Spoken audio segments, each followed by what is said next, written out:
rioters. There has been much debate. We have the proof. We have the video of who instigated from the stone pelting side. That's coming up on the show. Here are the headlines this Saturday evening on This Is Exclusive.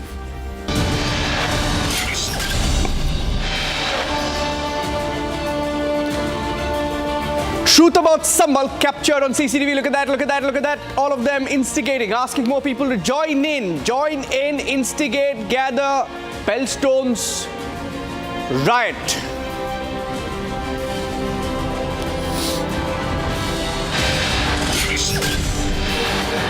Samajwadi Party trying to pour petrol on the fire burning in Sambhal. A team of Samajwadi Party leaders moving to Sambhal stopped by the police.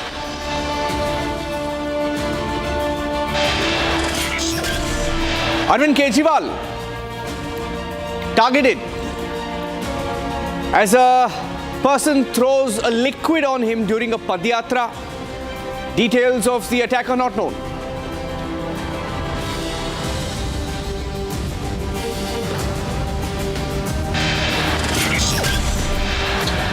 Maharashtra oath-taking ceremony on the 5th of December. It's now confirmed. Suspense still on who will be the Chief Minister.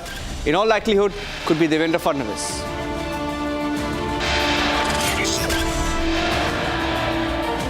Shinde says he's unwell. He returned from Delhi, went to his hometown. Reports suggest he's unwell, he's getting treatment.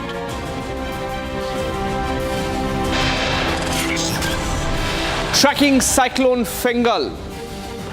Coast of Tamil Nadu, Andhra Pradesh on high alert.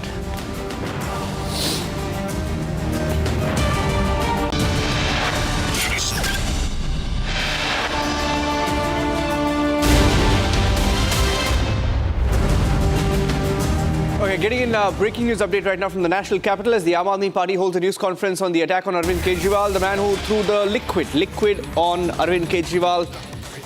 There you have it, the Aam Aadmi Party News Conference. Let's cut across line. ज्ञान व्यापी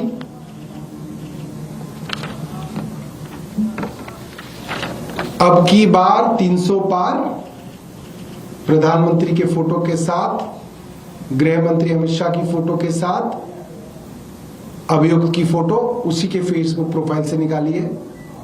मैंने खुद निकाली है। Follow किसको कर रहे हैं?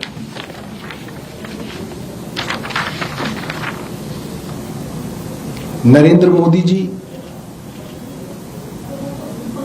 योगी आदित्यनाथ, संगीत सिंह सोम और बांसुरी स्वराज,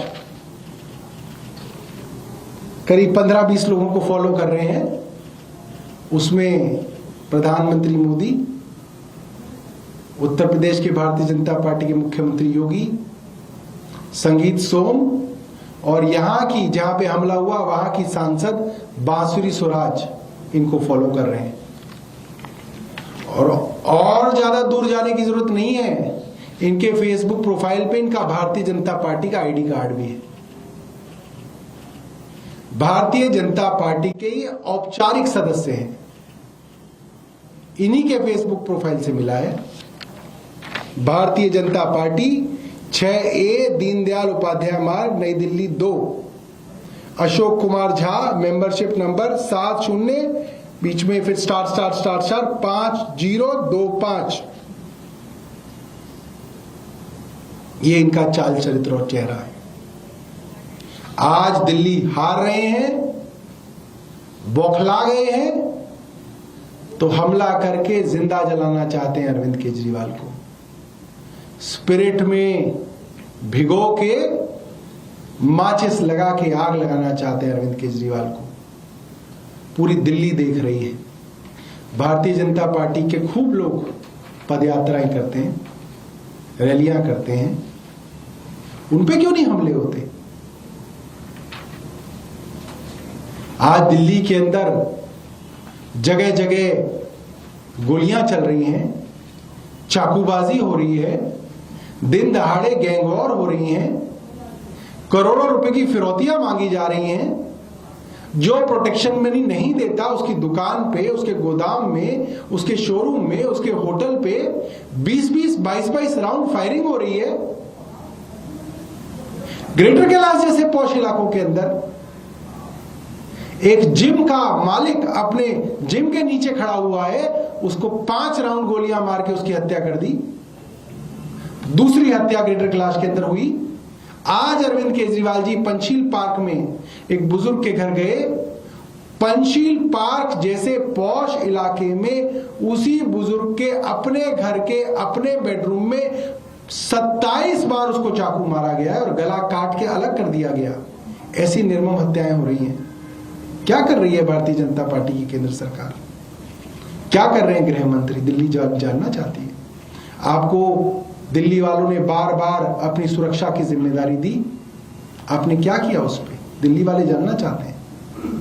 अरविंद केजरीवाल जी को पढ़ाई की जिम्मेदारी दी, अरविंद केजरीवाल जी पढ़ा रहे हैं बच्चों को। अस्पतालों की जिम्मेदारी, इलाज करा रहे हैं। बिजली की जिम्मेदारी दी, 24 घंटे बिजली दे रहे हैं। इनको एक जिम्मेदारी दी दिल्ली वालों ने, उनकी सुरक्षा की। और ये दिल्ली वालों को सुरक्षा तो दूर, ये वहां के मुख्यमंत्री और पूर्व मुख्यमंत्री तक को सुरक्षा नहीं दे पा रहे। ये बहुत शर्म की बात है। जनता देख रही है इन षड्यंत्रों को और जनता समझ रही है कि भारतीय जनता पार्टी हार रही है और हार के बौखला रही है।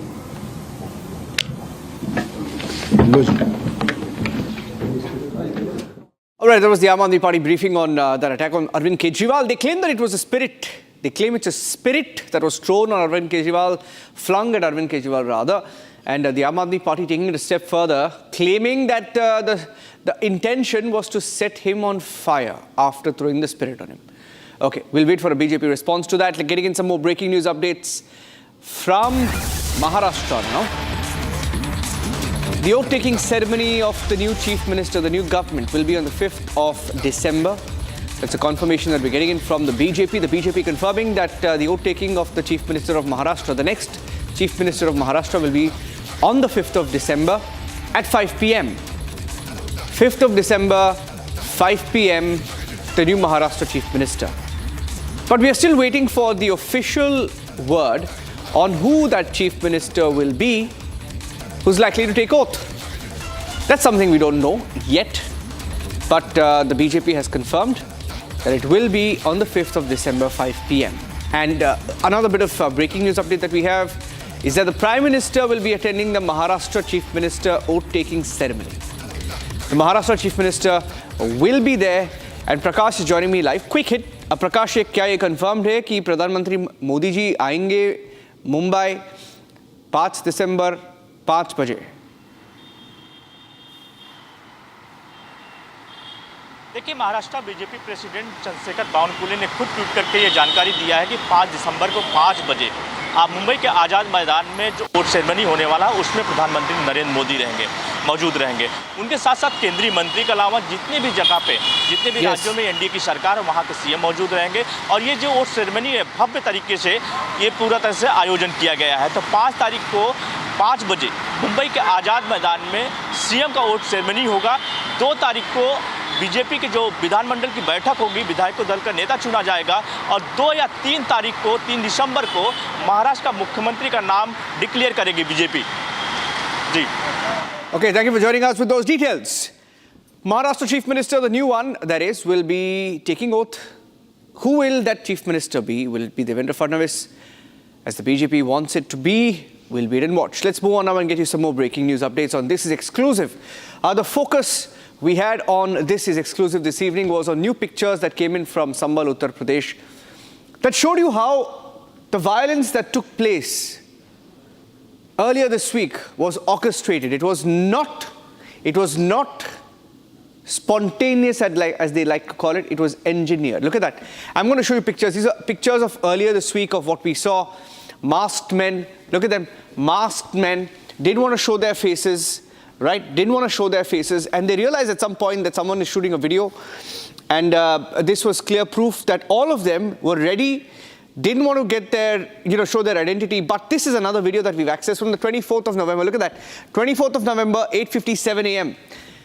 Look at them very, very closely, asking for more people to come in. They say come in, join us to this site from where the violence reportedly began. So the whole idea was to mobilize. Look at him. You'll see him here asking people. He's chanting slogans. He's chanting, he's basically sloganeering, and he's instigating people to join in and perhaps even throw stones. You can see people here. That's him, seen in this video, asking for more people to join in Sambhal at 8:57 a.m. And more people you will see this video that more and more people are joining in. And at this point, look at that. Look at the crowd that's joined him in a few seconds.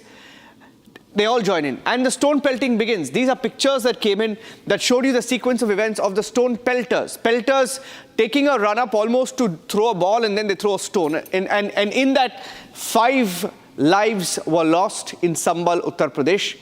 These were the pelters who were caught on camera, and many of them even targeted the CCTVs there in Sambhal. And yet, there were some visuals that exposed them. Look at that. Some of them from rooftops even. Right? Yeah, there you go. Women as well. Women also seen throwing stones in Sambhal from rooftops. There are some more pictures. Let's look at that. That's a woman throwing a stone, and the police was targeted. The aftermath of that, police also injured. Over 20 policemen were injured in Sambhal, Uttar Pradesh, after the stone pelting and the violence. And the mob specifically targeted the police. They were unhappy with the survey that was ordered to be conducted at the Jama Masjid in Sambhal, and that's why they resorted to this. But I want to go back to that visual. It's that telling visual of how the violence began. And I want to go full frame to that. The first picture where you can see people being brought in, instigated, right? I want to show today's pictures of the new video where you can see people who are, this is the one. Look at that. All right, we have some sound bites. I'd like to play that out. And before I do that, on the show, let me go across to Anjaneya Kumar Singh, the Moradabad Commissioner. Can you hear Mr. Singh? Can you hear me, sir? Mr. Singh?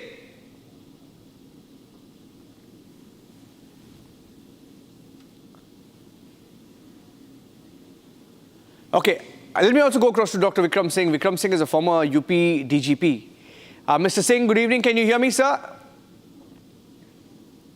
Good evening. I can hear you loud and clear. Thank you. Okay. When you look at those pictures, I want to play out the pictures once again. Today's pictures, please. Can I look at today's pictures in the middle of the screen where you have these instigators? Yeah, look at that.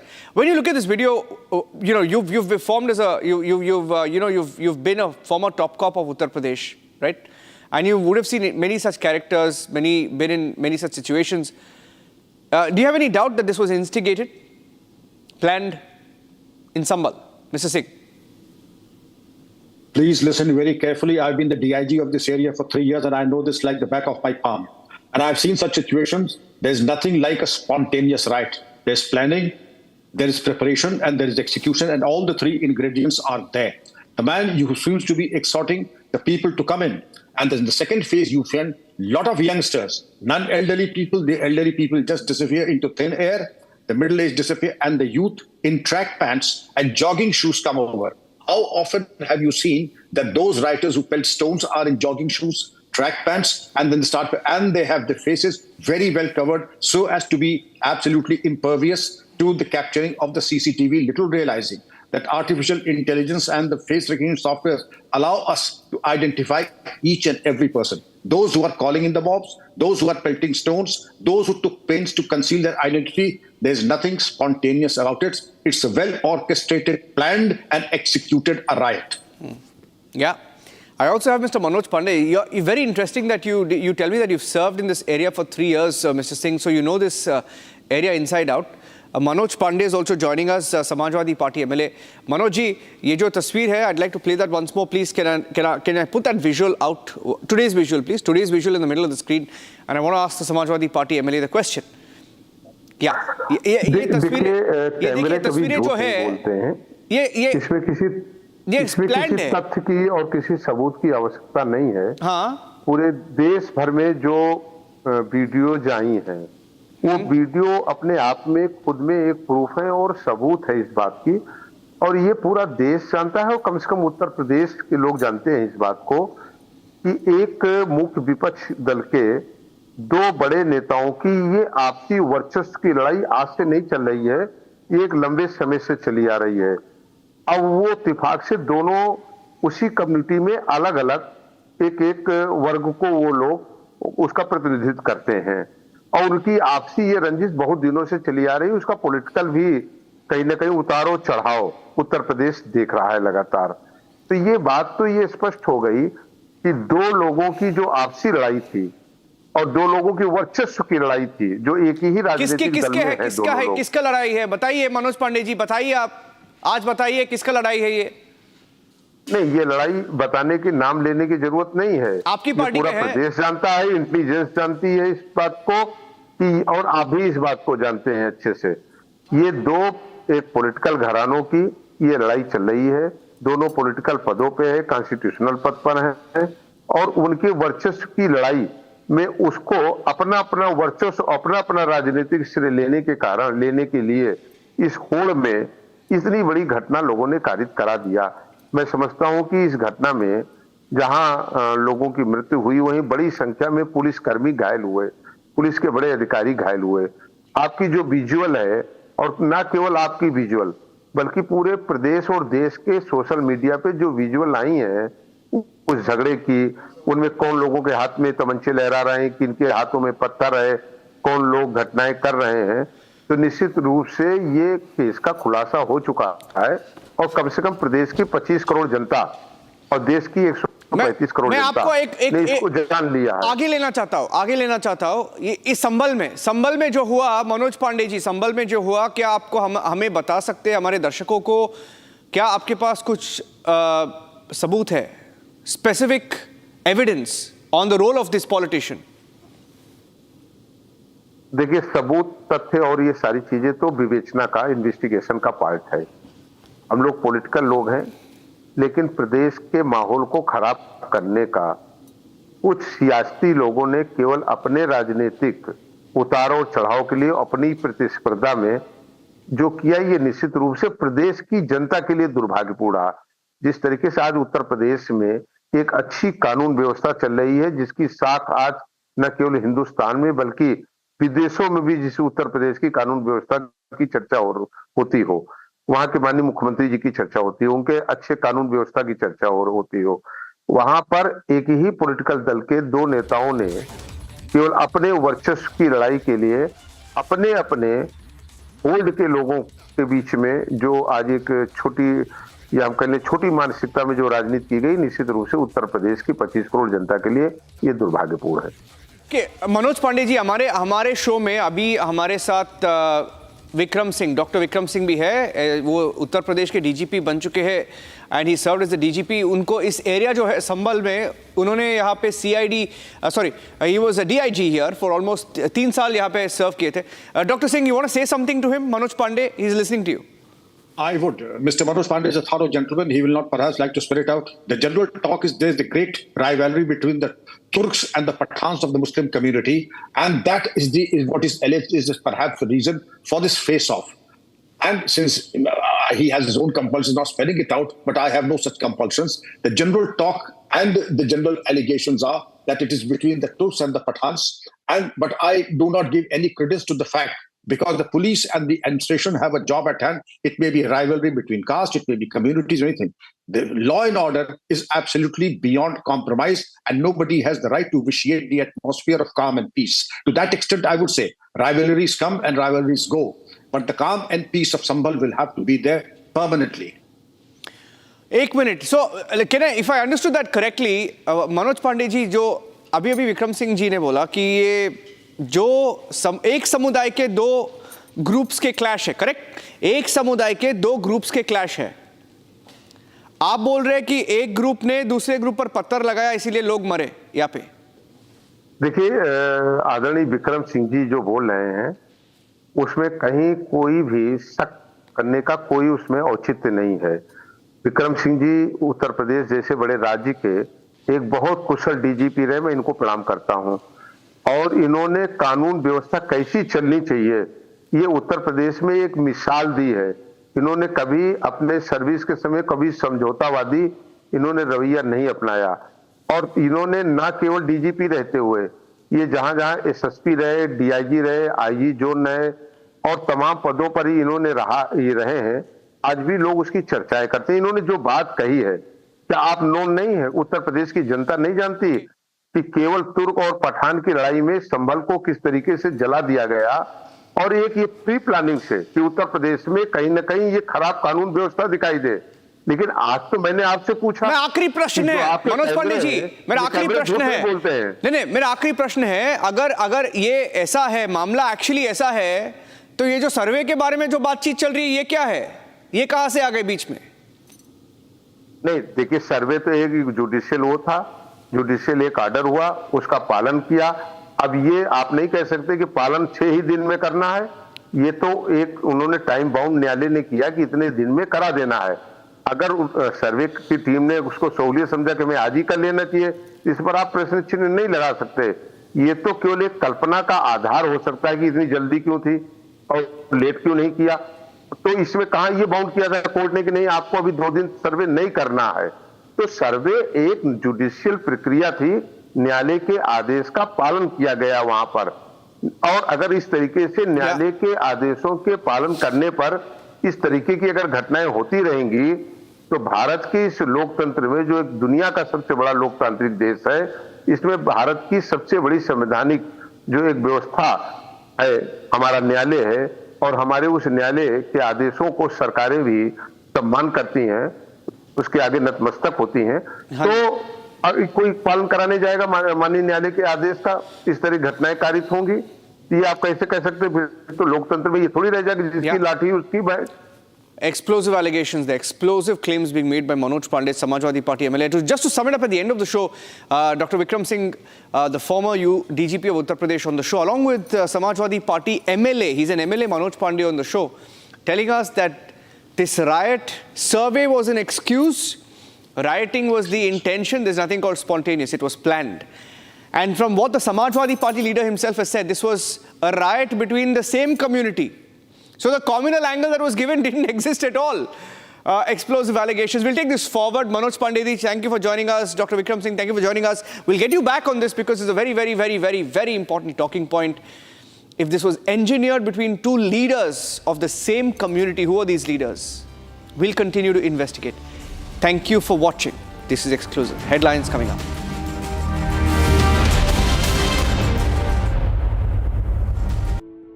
In the India Today Best Universities 2023 survey, India's #1 ranked universities in various streams are JNU Delhi, Amity University, AIIMS Delhi, IIT Delhi, and National Law School Bengaluru.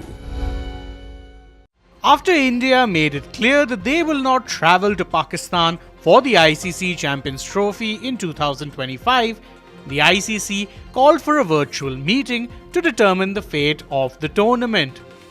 However, the decision on what guise the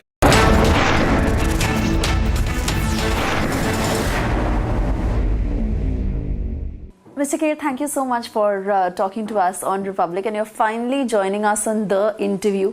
I was particularly looking forward to this conversation after watching Vijay 69. I mean, words fall short of saying how impressive a film it is. You always do stories that promote hope, but to play a sports icon at close to 70, and I can totally imagine how physically tiring the film must have been, from swimming to cycling to running.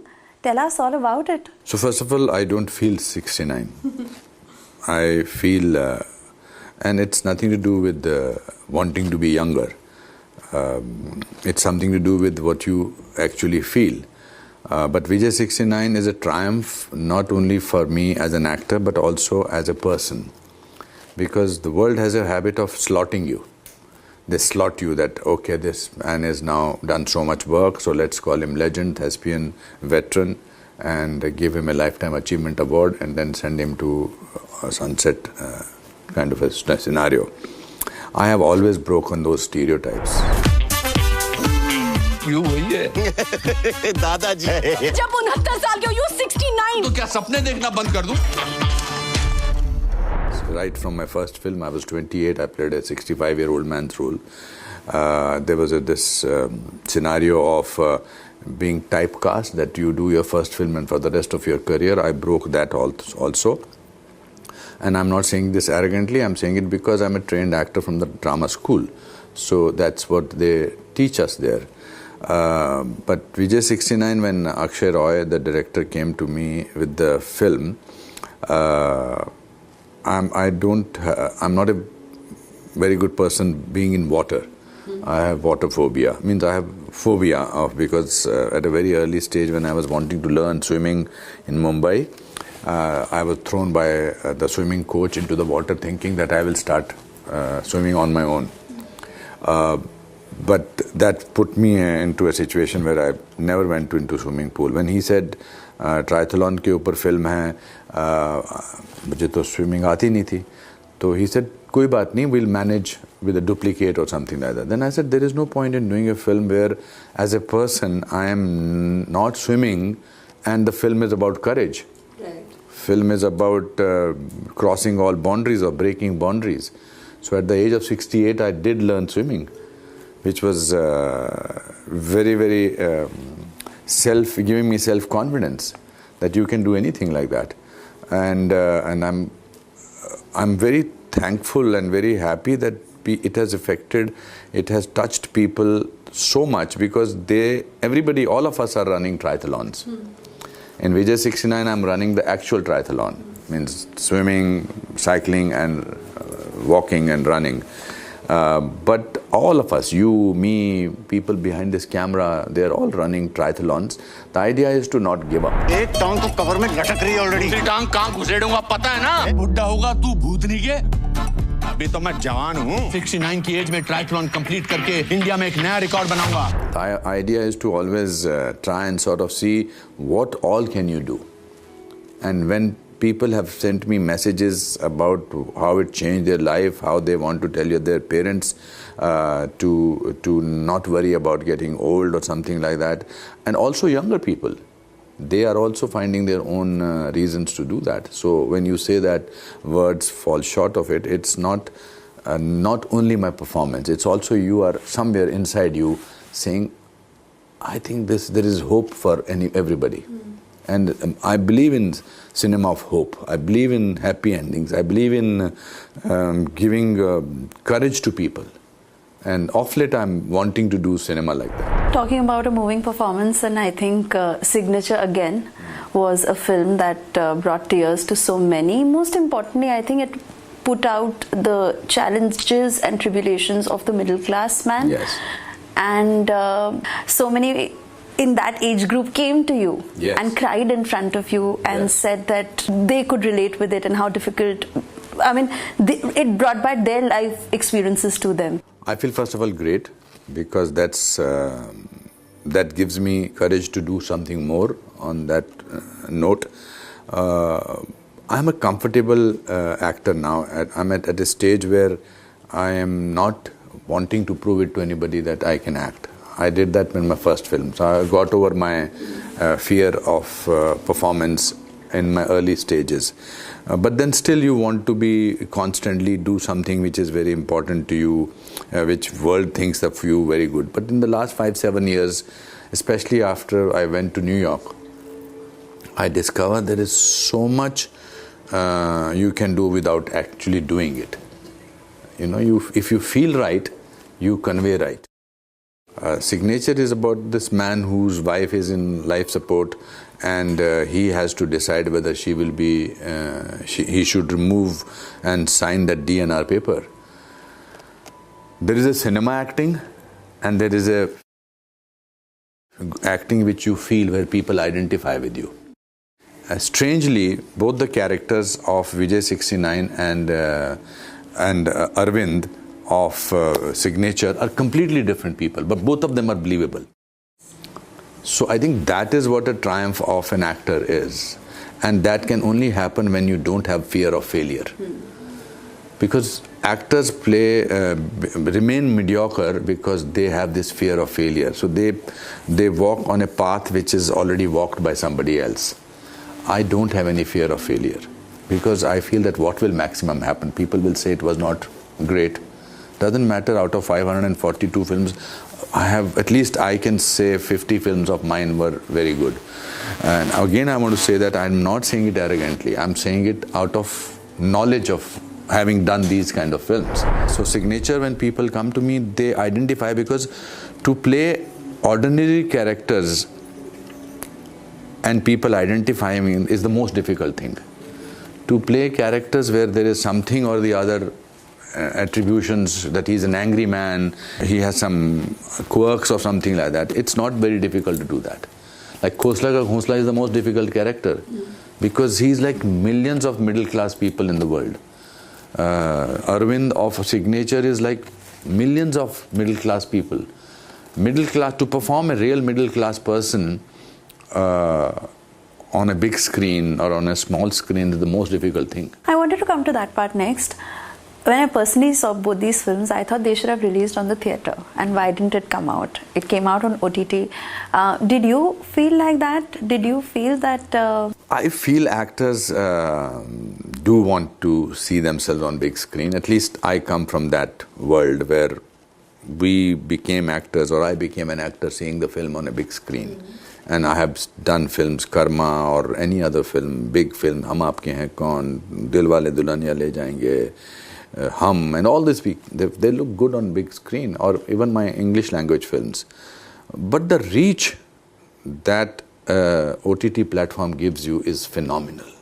It goes to 194 countries. It gets translated, subtitled. So a film about ordinary people has an extraordinary reach when they are on OTT platform. But it's not in my hands. If I was the producer, I would have said that, okay, maybe you can try first in cinema halls and then bring it to OTT, which is the norm. But I'm happy that they were released on Zee and Netflix. They have an amazing reach. From all over the world, people messaged, called, relatives, friends who have not spoken to me for years. They said, "Arey, Vijay 69 mein to aapne kamal kar diya." I think Kamal Kar Diya is also not necessarily as an actor, but they identify with the character also. Both these characters are very ordinary. You're giving a whole new lease of life to people in this generation, or in this age group, I'd say, both. People put number to an age and said that, oh, you slow down at this age, or you have to take a back seat, and life is not as hunky-dory as it was in your youth. But you're turning the tide in that way also, and telling people that nothing stops you as long as you don't stop yourself. Sorry, I did not let you finish your question, but I do not know on what basis my father kept my name Anupam in 1955. But then I think somewhere I wanted to justify that Anupam means incomparable, जिसकी उपमा ना हो. तो मैं अगर वो सब नहीं करूँगा तो आप ऐसे सवाल कैसे करेंगे? मुझे कुछ ना कुछ तो करना पड़ेगा. हम अपनी बाउंड्रीज खुद ही बांध लेते हैं. अनफॉर्चुनेटली हम अपने आप को खुद ही मीडियोकर कर देते हैं. हम unless you see how much can you stretch yourself, how will you know you are capable of so much? People feel comfortable कि हमने इसको slot कर दिया. ये ऐसे है, ये ऐसे है, ये character actor है, ये. I have always treated myself as a hero. Hero is somebody who does something exceptional. You understand? Hero is not necessarily who has hair and who looks in a certain manner and who sings and dances. Of course, they are also heroes. But for me, who is an educated actor, the definition of a hero is who does make a difference in people's lives. So that is a very prominent characteristic in you. I think that always comes out. At 28, you were playing a 64-year-old man. Now at 70, you're playing these characters, but in a whole new way. Also, how many of your contemporaries can have one film after the other where you're playing the main lead? By challenging myself. It's not easy. As you said in the beginning of the thing, that I am a certain age. Physicality is difficult, but I love it. I enjoy challenging myself. I enjoy, if I don't do that, as I said to you earlier, that you will not ask me this question. I don't accept what life offers you. I want to take charge of life. I want to decide what I'm going to do. I don't want others to decide this has happened. We do that to our parents. Unfortunately, when my father retired at the age of 55 or 50, I think 55, he went through a retirement depression for 3 years. Then he sort of took charge of himself and he started walking all over the place. He used to go to villages, etc. हम हमेशा already बना देते हैं, जैसे ही retire होता है तो मेरा एक फिल्म में डायलॉग था कि मैं नौकरी से रिटायर हुआ हूँ, जिंदगी से रिटायर नहीं हुआ हूँ. I have the luxury of being from a profession where age does not retire you. And thank you for talking about the physicality aspect, because you post these videos of you working out. We've seen you a certain way in the first half of your career. Suddenly you've shed all that weight. You're looking younger. Even the way you're dressing. I am enjoying being Anupam Kher. For many years when I was running, I wanted to prove to the world, भाई मैं lower middle class से आया हूँ, मैं छोटे शहर से आया हूँ, मेरे को अंग्रेज़ी मीडियम से मैं नहीं आया हूँ, मैं हिंदी मीडियम का हूँ और मैं अच्छा एक्टर हूँ. तो बहुत सारे साल उसी में निकल गए. अब मुझे पता है मैं कौन हूँ और मेरे को कोई फ़र्क नहीं पड़ता मुझे अंग्रेज़ी में बोलना आता है कि नहीं आता है. I think success does that to you, also life does that to you. अब मुझे कोई फ़र्क नहीं पड़ता. Now I want to work on myself, and if I want to be the hero that I'm trying to be, the lead actors, I have to physically be fit. In Vijay 69, it was not easy to learn swimming at the age of 68. In Vijay 69, it was not easy to do cycling so much and to run. And in movies, you know that it's not आपने एक shot दे दिया, एक take दे दिया और ख़त्म हो गया. You have to do the same thing again and again. You have to swim again and again for the same shot. And I broke my shoulder. It came out of its socket. But what traumas and what turbulations and what difficulties you go through while doing something, later on they became your stories. कि मैंने कंधा टूटा अपना shooting करते वक्त, या जब मैं उसकी शूटिंग कर रहा था लोग मुझे सारांश में पहचानते नहीं थे मैं कौन था, या जब मेरा दिवालिया निकल गया था जब मैं टाइकून बनना चाहता था. So I think, I believe in it that what does not happen in your life is good, because later on the same things become these legendary stories of your life. That I was not selected for Nehru's role in Gandhi, it became a story. For my own self, that I slept on platforms. It was trauma at that time. I mean, sleeping on a platform or on the beach, on a newspaper, it was tough. But today when I look back, I'm telling you stories about that time. So I think if the world gets encouraged and inspired, it's a beautiful feeling. So I want to talk about your directorial film next. It's too early to talk about that. I know, but I have to, for the reason that I have learned from a lot of insiders in the industry, whosoever knows of the film, have great things to say about it. I know it's too early, but since people are watching you on Republic. So Tanvi the Great is the name of the film that I have directed. I directed my earlier film, Om Jai Jagdish, 22 years back. It was not my story, it was Rahul Nanda's story. But I tried to do as decent a job as I could. Unfortunately, on that year, only Vikram Bhatt's Raz did very well. I think cinema was transitioning and it didn't do commercially very well. And then I did not make any film, and a story came my way 3-4 years back, and it really inspired me, and I wanted to tell this story to the world. So I wrote the script along with 2 other writers, Abhishek and Ankur. And I think the way I have looked at it now, it can be an important film of our times. Everybody says that, but that's why I said it's too early to say. It has amazing music by M.M. Keeravani sir. It has some great team. We have 2 Oscar winners in it, Karim sir and Rasool Pukuti. I have a DOP, director of photography, who's a Japanese brilliant Keiko Nakahara. We have wonderful team. I've not announced the actors. So when the time comes, I would be very proudly speaking about this film. Okay, so I know it has not been announced full-fledgedly, but I got a whiff of it, so I think it is breaking news for our viewers. There is this film that you're going to be directing after Tanvi the Great, The Return. Yes. Which is an India-Australia co-production. Yes. I am right. You are absolutely right. That's why you are a journalist from Republic. Thank you.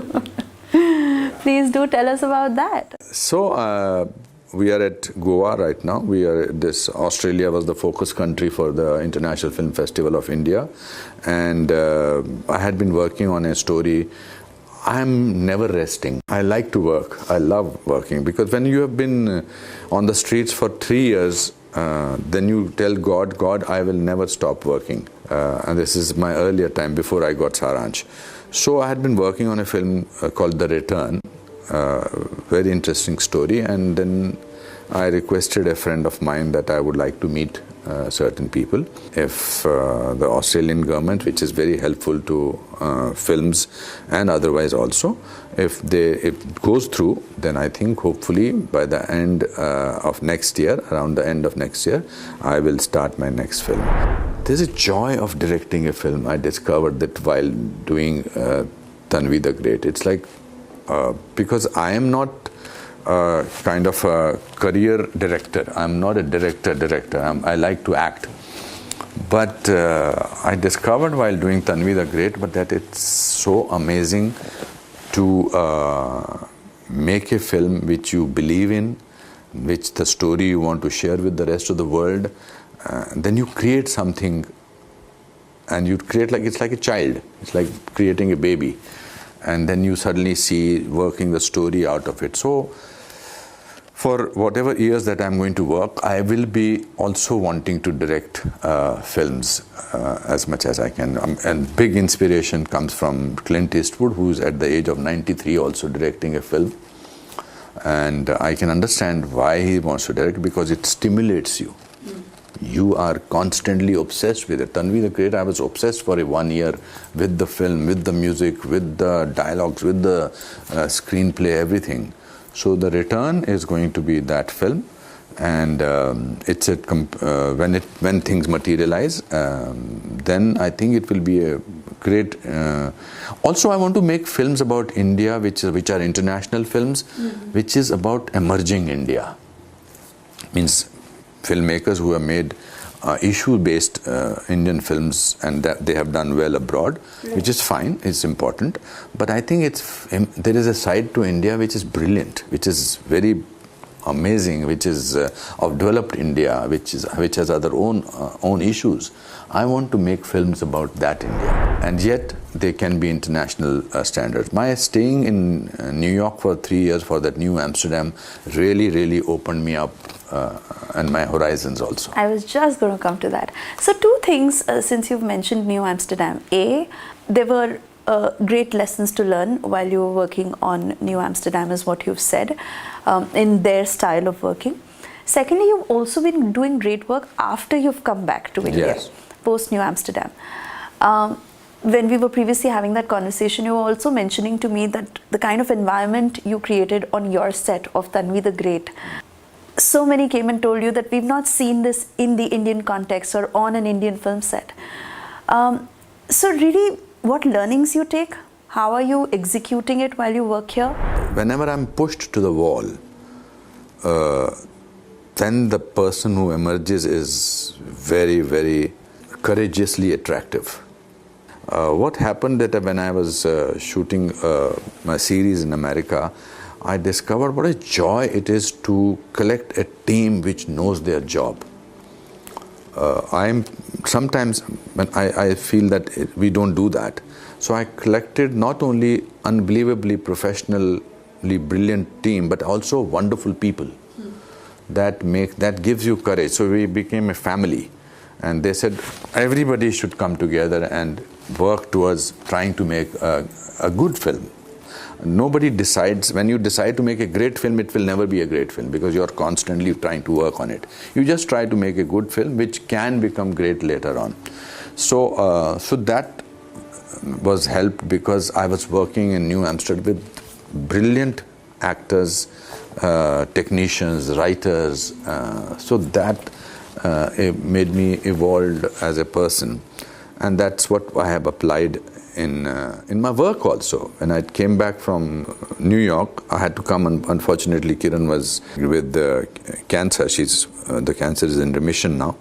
But I did my best work. I think Kashmir Files, Unchai, Kartike, Signature, New Amsterdam ke baad ye Vijay 69.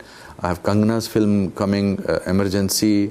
I have Anurag Basu's film, Metro in Dino, coming. And I also have Tanvi the Great coming. So it's... if you don't learn, if you don't evolve yourself, then what is the idea of living? You feel very passionately about the state of affairs in the country, and you come out also to put out your position on it on social media. But sometimes you also hold back, or sometimes you take a social media break. Is that a conscious pattern? I do that. Look, again, people like to slot you because when you talk about the country, they want to say that, oh, he's political. Because people want to feel comfortable with themselves. I have never, if I have an admiration for the leader who is taking my country to another heights and levels, then I think it's a brilliant feeling. So whenever I've spoken about, that's what I was taught, to tell the truth, however discomforting it is. Because I want to be popular with myself first, then with the rest of the world. I don't want to either smart enough sometimes to now not talk about certain things, but I have always spoken about the country. Now people have the habit of sort of putting you in slots, so they say, oh, he is talking about this party, or his wife is a BJP or was a BJP member of parliament, so he is more of BJP kind of a guy. So I am raised as a Hindu person. I'm raised among the chants of Mahamrityunjay Path or Hanuman Chalisa. So I do put a tilak, or I don't sort of hide myself from that. So I do speak about it. I'm a religious person in terms of that I pray every day. But I'm not, I have great respect for other religions. I speak about India freely, and it makes a difference to a lot of people, because we need to speak about our own country. Today, India is the most emerging, amazing power. And why has it happened that way? In the last 10 years, certain things have happened. The way Mr. Narendra Modi has represented the country worldwide is unbelievable. I love it when his pictures, when we have G20 or we have SAARC or something like that, and he is in the center of things. When did that happen last? So if I have an admiration for my Prime Minister, who is elected democratically, people confuse it with he has a certain line of thought. I will always want to speak about my country, because my country is 8 years older than me. India was born in 1947, I was born in 1955. We've both grown up together. We have both seen ups and downs of the country, and I am protective towards my country. Today's generation may not show their patriotism or nationalism, but I find them very patriotic and things like that in their own manner, because somehow or the other in the last few years we have all become aspirational. So I deal with, I think what rules I apply at my home, I apply it to my country also. So if people get confused about it and they want to have their own issues about that, that's too bad for them. I am going to be like this. So the other side to you, which is that you always share your story to inspire people. You always talk about the difficulties that you've come across in life, and you want to impart knowledge. Now that also comes in the form of Actor Prepares. And my books. And your books. And the Guru Kher avatar, which is very seriously a part of you, because you want to share your life lessons with people. Yeah. But I believe you wanted to take that in a more organized format, but I believe your films have taken over. What is it? Where have you done your research? Huh? I want to start No, I think it's very important. My father used to say the easiest thing in the world is to make somebody happy. You can only do that when you are happy yourself. And happiness is practice. You have to practice to be happy. And then you are happy, then I can make you happy or people happy. You cannot make other people happy if you yourself are unhappy. And all the books that I have written, 3 books, I'm writing on my 4th book now. They are about lessons life taught me. They are about all that. So then I thought that it will be interesting to have a course of life, and this is also breaking news for you, which I am going to start very soon. I have been working on it for the last 9 to 10 years. And that will be launched very soon, because I think we are living in a world where you are being made to feel that somebody else is doing better than you. To anybody. You are made to feel insufficient, that you are not, because we are putting up our best life on our social medias. You hardly see unhappy people on social media, but that doesn't mean that you are not unhappy. So you feel weak, people feel insecure, and where do they draw their strength from?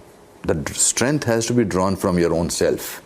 So if I come up with something where you will feel that I am strong enough, I am optimistic enough, I'm happy enough, and it's okay to feel low, it's okay to feel down and out, it's okay to indulge in self-pity.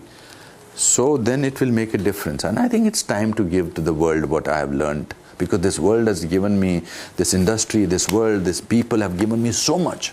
A small town boy from Shimla has come to Bombay and is talking in International Film Festival of India to you about my life. And what a life! 542 films, 40 years means, and I have seen my ups and downs. So I think it's important to share what this world has given me, what India has given me, what cinema has given me, what people have given me, what people have taught me. It's important to share that. Even the stories that you share on social media, the encounters that you have with the most normal, common people, but the way you tell their story, you make it extraordinary. Everybody is extraordinary. मेरी simple सी theory है इसके बारे में, that you are born extraordinary. You are born different. That's why your fingerprint does not match with anybody in the world. So that means you were born with, and then life makes you mediocre, or life takes over, it takes over your life and you become what you become, or your own fears make you like that. So when I see a man who is selling comb on the traffic light, and I see his amazing 70-year-old man is selling comb. Now that becomes comical because he is selling it to me, and when I'm telling him, मुझे तो मत बेचो, he says, हाँ वो बात तो सही है. कैसे हो भैया जी? ठीक है. हैं? अब तो राज तो रंग बिरंगी गंगिया बेच रहे हो, हैं? हमको है ना, हमारा उम्र हो गया ना, हमको कुछ काम दिलाओ ना. मैं आपके साथ रखो ना, का थैली उठाने को हम. नहीं आपको थैली नहीं उठाना है. आपकी क्या उम्र है? 70 में 3 कम. पर कोई बात नहीं, उसमें क्या है, काम करते रहना चाहिए, कंगियां बेचते रहना चाहिए, बस मुझे कंगी नहीं बेचनी. ठीक है, थैंक यू. आपका बात सही है ना. ये लो. Thank you. और काम करते रहो. वही काम ही कर. खुश रहो. मेहनत ही कर. मेहनत करते, मुझे अच्छा लगता है जब आप मेहनत करते हो. मैं आपके सब लोगों को बताता हूँ कि देखो भैया जी कितनी अच्छी मेहनत करते हैं. He wants money because he has to go back home and sort of provide to his family. I am a people's person. I love people and I enjoy their company. I'm comfortable with who I am. And when you're comfortable with who you are, you can look the extraordinariness of other people also. So at this stage, with all the success, with all the awards, and again Vijay 69 among the top 5 on Netflix, how much does success still excite you? Or failure still bother you? I'm very happy to be successful, but I'm a successful person. Look, I have been enough, I've seen enough over here. People, success can't be measured. Somebody else is always doing better than you, as I said to you. if I compare to Mr. Bachchan, maybe then I'm not as successful as him. If I compare to Brad Pitt, I'm not. But if I compare to Anupam Kher, that what a journey. What a journey for that small town boy. It's unbelievable. But I'm a successful person because I'm okay with who I am. I'm comfortable with who I am. That is the biggest success. But that doesn't mean that I don't like adulation. I like awards, adulation. I'm making these films. I want the film, I want Tanvi the Great to be the best film made because we put in that hard work. I feel that Vijay 69 and Signature are both amazing films. I feel the kind of work that I'm doing is phenomenal in terms of, because I'm pushing my own boundaries. I love success. I love success because people come to me and say, "Rafseh ji, हमने आपका video देखा, आप बड़ा अच्छा काम करते हो." मुझे कितने सारे लोग मिलते हैं एयरपोर्ट पे, यहाँ पे वो. It's so strange and so I'm so thankful. They don't only talk about my films. They talk about the person that I am. They talk about that you inspire us. इससे बड़ी gratification और क्या हो सकती है. और fear of failure मुझे कभी था ही नहीं, because when I was in 9th grade my father told me failure is an event, never a person. Because I had failed in some exam or something like that, I had got less marks. So when your own father at the age of 14 takes away the fear of failure, then you are a king in the world. And somehow I see my life as my autobiography. I see my life कि ये मेरी story चल रही है. हाँ. The difference between ordinary and extraordinary is that little extra. Yes. You have to discipline your life. You have to not be lazy in your thinking. Because जैसे कि एक विजय 69 की बड़ी कमाल की लाइन है कि सपनों की कोई एक्सपायरी डेट नहीं होती है. सपनों की ना कोई एक्सपायरी डेट नहीं होती. तो सपनों की कोई एक्सपायरी डेट नहीं होती है. And the more you dream, the more you can sort of really achieve. And according to me, all dreams come true if you work hard and be honest. Thank you so much for speaking to us. You're very good, I must say. I love talking to you. Thank you. Thank you for speaking to us.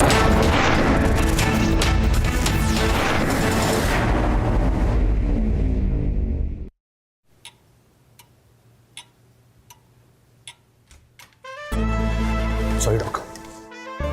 Money, Safina, शादी कैसी चल रही है? मैं बताइए. Ice बोला था लाने को, लद्दाख चला गया. पूछा फोन पे इतना बिजी क्यों है, तो क्या बोला तू? हाँ, माउंटेन्स वर कॉलिंग. इतना पहाड़ों के साथ गुलू गुलू करेगा तो धोप तुएंगी ना इसको. डॉक्टर जहांगीर, मैं उड़ना चाहता हूँ, दौड़ना चाहता हूँ, बस इस घर में रुकना नहीं चाहता. बट क्यों? उस दिन सनसेट देखने छज्जे पे चढ़ा, टूट गया. I don't feel safe. हाँ, तू किसने बोला घर की दीवार पे रॉक क्लाइंबिंग करने को? सफीना, बदतमीजी. समझ गया. मेरे पास आप दोनों की प्रॉब्लम की मेडिसिन है.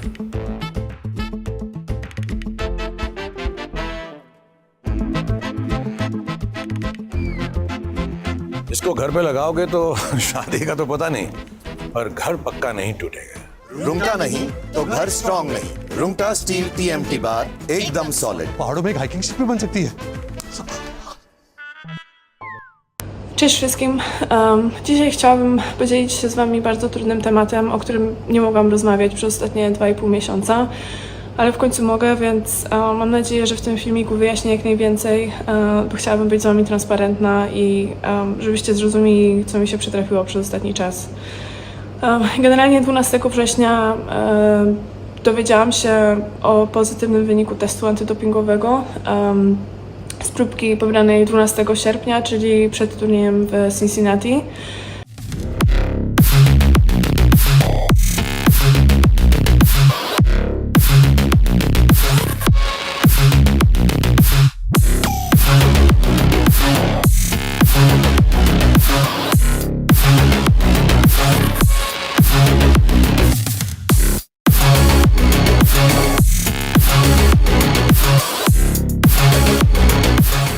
I był to dla mnie ogromny cios. From Asia's largest news headquarters, setting the agenda for Bharat.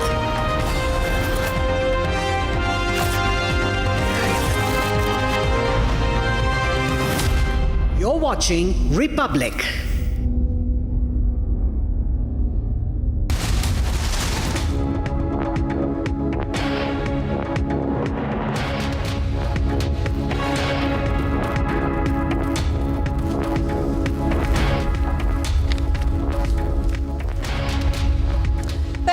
thank you for tuning in. You're watching Live and Breaking. I'm Suesha Samant. In this edition, we'll get you the latest on Cyclone Fengal that is making landfall and how the southern states are impacted.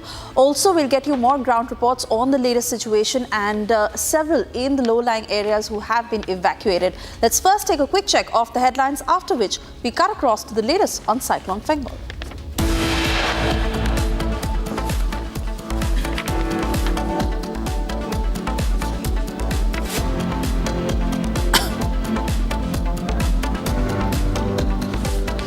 During a Padyatra in Delhi, youth threw suspicious liquid towards Aam Aadmi Party chief Arvind Kejriwal.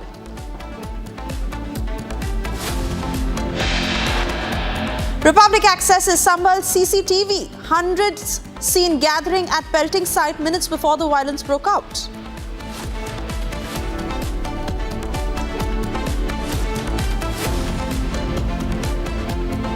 As Sambhal limps back to normalcy, SP tries to reignite the fire. Outsiders barred in Sambhal till December 10. Samajwadi team heading for visit detained.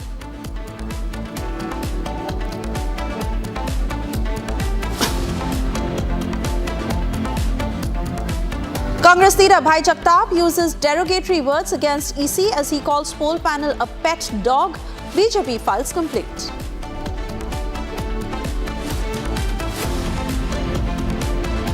लोकतंत्र ज्यादा पुख्ता करने के लिए, मजबूत करने के लिए चुनाव आयोग है. जो भी नेताओं के दबाव में आके अगर वो काम कर रहा है तो बिल्कुल मेरा कहना सही है और बिल्कुल हम माफी नहीं मांगेंगे. First he insults poll panel and then this Congress leader remains unapologetic.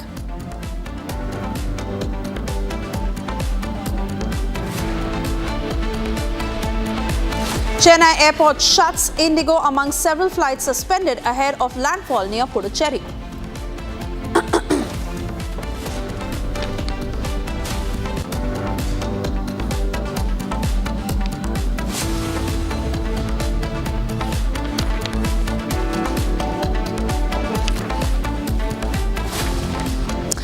And well, like I said, that we get to the latest on Cyclone Fengal. That is all set to make a landfall, and particularly the states of Andhra Pradesh and Tamil Nadu that will see its impact. Now, heavy to very heavy rainfall that has been predicted by the Indian Meteorological Department, and the next 48 hours that are particularly crucial.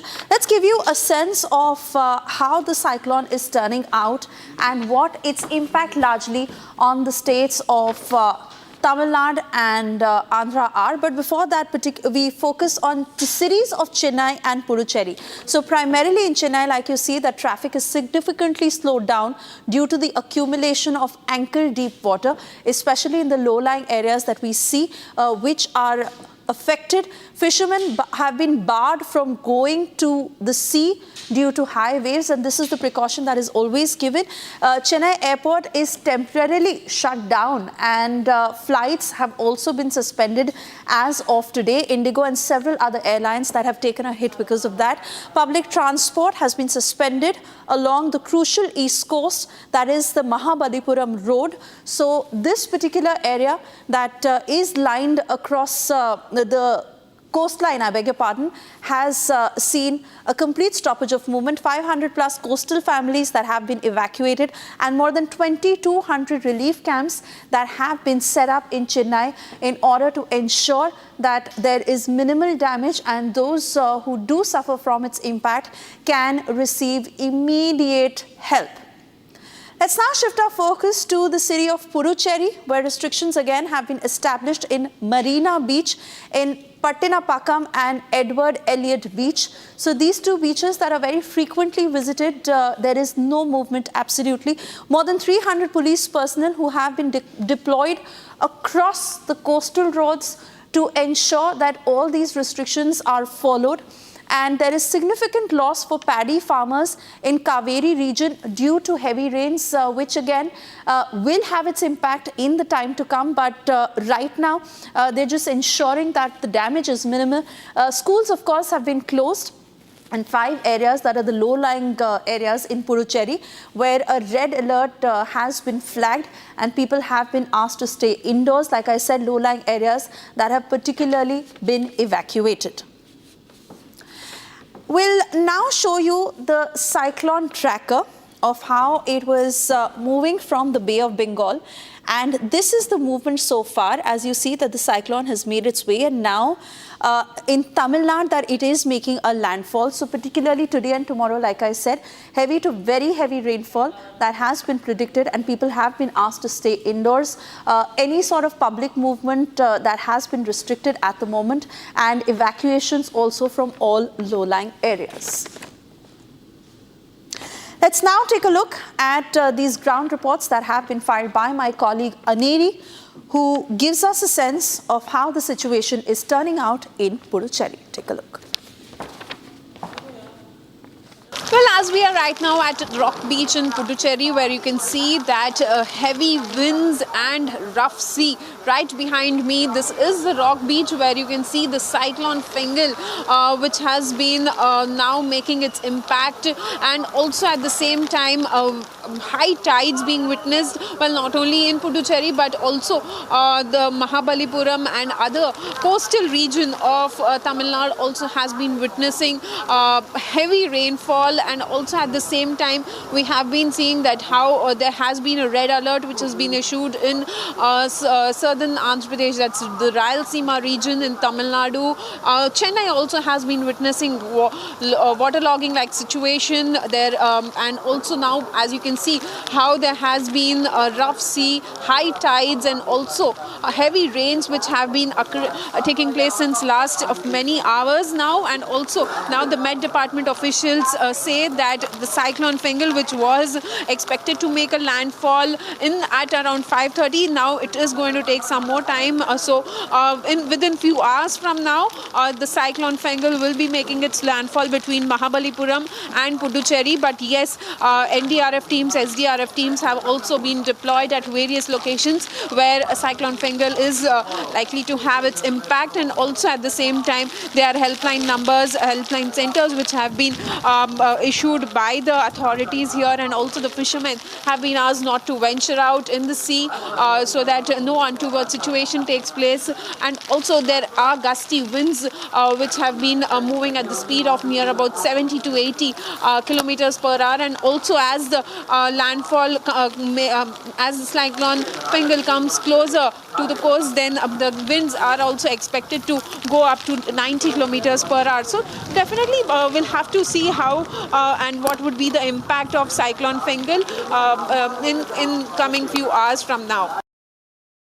Well, right now as we are in Puducherry, where you can see that Cyclone Fengal will have most of its impact here in Puducherry between Mahabalipuram and Puducherry, and as you can see how the sea is rough, high tides, and also winds blowing at the speed of 70 to 80 kilometers per hour, and it is likely to go up to 90 kilometers per hour. But also as you can see, rough sea, and that is the reason why authorities have ensured that fishermen shouldn't venture in the sea, and also there are officials which have been deployed here to make sure that no one ventures out near the sea, as this is a tourist spot. And also at the same time the Chief Minister has also reviewed the situation. He is closely monitoring the situation here in Puducherry, as the IMDA officials have said that this Cyclone Fengal will have most of its impact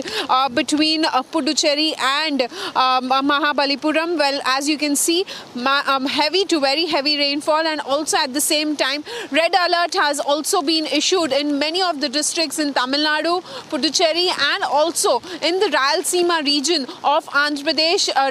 Red alert has been issued, and also at the same time we have been seeing that this being one of the tourist spot here, as tourists visit in large number. Now, as of now, due to Cyclone Fengal, heavy rains which have been witnessed in the last 24 hours, people have been asked not to come into this area, and also fishermen have been asked not to venture in the sea. Whereas we also see that the schools and colleges have been shut to make sure that for the safety and precautionary measures, schools and colleges have been shut. There are helpline numbers which have been issued. So we'll have to see how it turns out to be. But as Cyclone Fengal is expected to make its landfall at around 5:30 in the evening today, and what would be the impact? That is the reason why we also see NDRF and SDRF teams also put on standby here in Puducherry and other areas which it is going to be affected. This is Aniri Shah with Journalist for Republic TV. And we now shift our focus to the quote-unquote attack on Aam Aadmi Party Supremo Arvind Kejriwal, where this man spilled a liquid on Arvind Kejriwal. Soon after, he was nabbed by Kejriwal supporters and, of course, the Delhi police. But the Aam Aadmi Party is saying that this man came with the intention of setting Kejriwal on fire because they claim that he was holding a spirit in one hand and matchsticks in the other hand. The BJP, while this being said by the Aam Aadmi Party, is saying that it is the Aam Aadmi Party itself that staged this attack. Let's listen in to what both sides have to say. माननीय अरविंद केजरीवाल जी की पदयात्रा थी। अरविंद जी सबसे मिलते हुए जा रहे थे और उसी समय एक आदमी उनके ऊपर हमला करता है।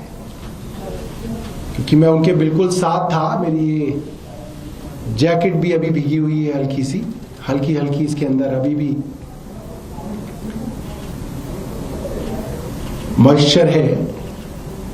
एक आदमी ने उनके ऊपर स्पिरिट फेंकी, सूंघा हमने और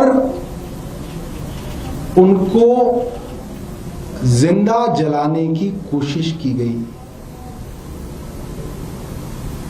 एक हाथ में स्पिरिट, दूसरे हाथ में माचिस। अरविंद जी के ऊपर और मेरे ऊपर वो स्पिरिट गिरी। हमारे कार्यकर्ता मुस्तैद थे, जनता के लोग मुस्तैद थे। स्पिरिट तो फेंक पाए मगर आग नहीं लगा पाए अरविंद केजरीवाल जी को। आज दिल्ली के बीचों बीच अरविंद केजरीवाल को जिंदा जलाने की कोशिश की गई। बहुत गंभीर बात है।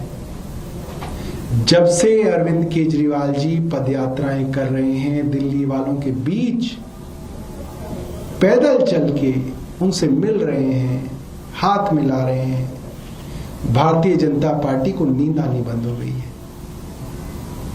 उनको दोबारा तीसरी बार दिल्ली में हार नजर आ रही है।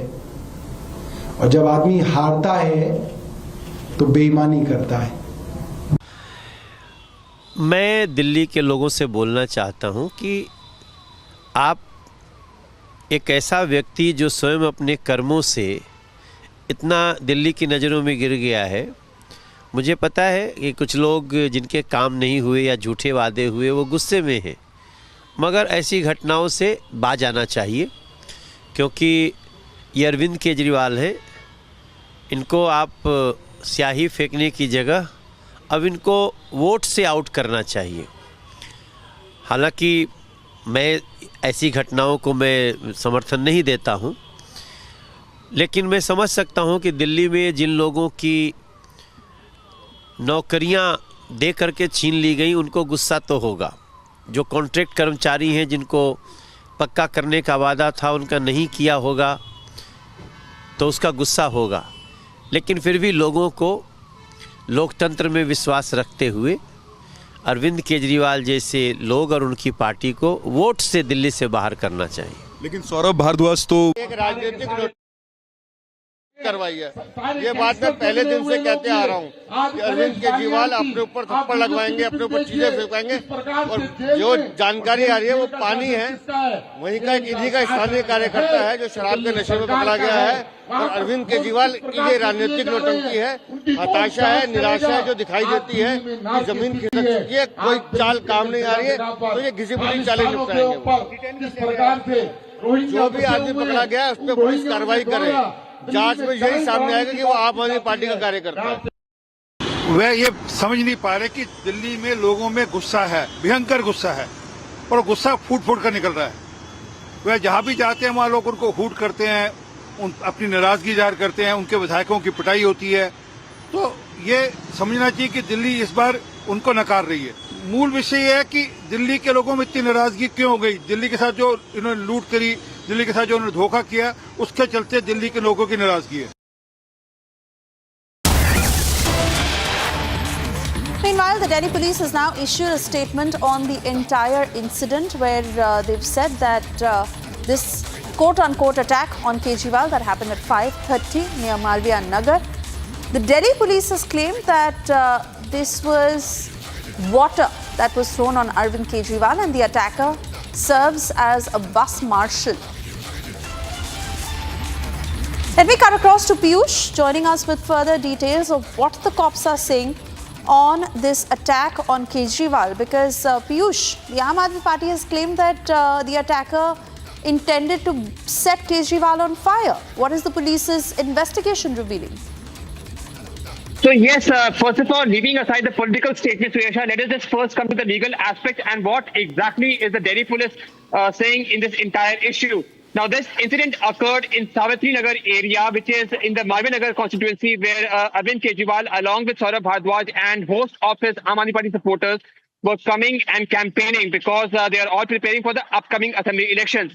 However, at around 5:50 p.m., a person identified as Ashok Jha, who reportedly works as a bus marshal in Kanpur Delhi Transport Corporation depot in South Delhi, reportedly threw water on Arvind Kejriwal in order to express his dissent. Now, it is important to note that for all those people who are following the politics of Delhi, the issue of bus marshals is a very pressing issue.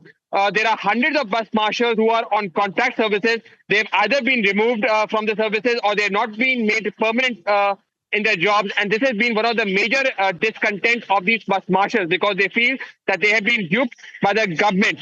So yes, it is believed that Ashok Marshal was just among one of those discontented people who wanted to express the dissent. Now, this is the legal aspect, and the Delhi police said that because they had some of their officials who were there in order to give security to the Arvind Kejriwal as a former chief minister, they were able to get hold of this person before he could do further harm. In fact, they've also mentioned the name of Head Constable Sandeep, who got hold of this person, Ashok Jha, who is believed to be the assailant who attacked Arvind Kejriwal, the former chief minister, with water. So this is the legal part. The political part, however, is that Aam Aadmi Party now has made a sensational allegation of how this person was a person who wanted to burn Arvind Kejriwal. He wanted to set ablaze Arvind Kejriwal, and the substance that was thrown on him was a spirit. Now, as one would say that this is going to be again a sensational allegation, and this has been retorted again back by the Bharatiya Janata Party, which is saying that this is all a political stunt and tactic which has been orchestrated by Aam Aadmi Party. Important to note, however, over here, Suresha, this is not for the first time when Arvind Kejriwal has been attacked with stunts like this. Earlier also we have seen that he has been attacked either with ink, he has been attacked, he's been even slapped by some of the people. So yes, the problem of Arvind Kejriwal being targeted by people who are not very happy with him has been continuing for a long time. And today was one more incident where a person, Ashok Jha, targeted him reportedly with water. However, Aam Aadmi Party has different claims. They say that it was spirit and it was all a ploy to burn the former chief minister set up on fire. So yes, further investigation by the Delhi police is ongoing. Back in the studio. All right, Piyush, many thanks for getting us those details. We continue to track all the developments on the story. For the moment, we move on.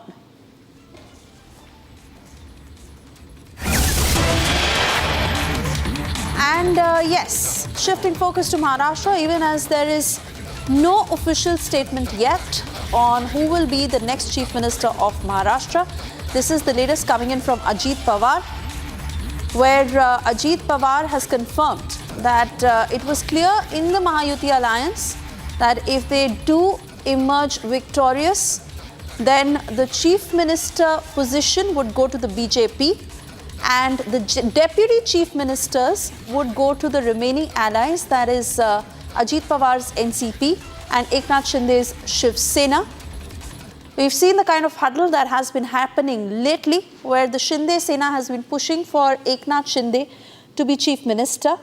And even though all three leaders had met with Union Home Minister Amit Shah in the national capital, now the fight is also about who gets the meatier cabinet portfolios. Amid all of this, Ajit Pawar releasing that statement saying that it was clear from earlier on that if the Mahayuti won, then BJP would have its Chief Minister and the remaining allies, that is Eknath Shinde's Shiv Sena and Ajit Pawar's NCP, would have its parties occupy the Deputy Chief Minister's posts. Listen in.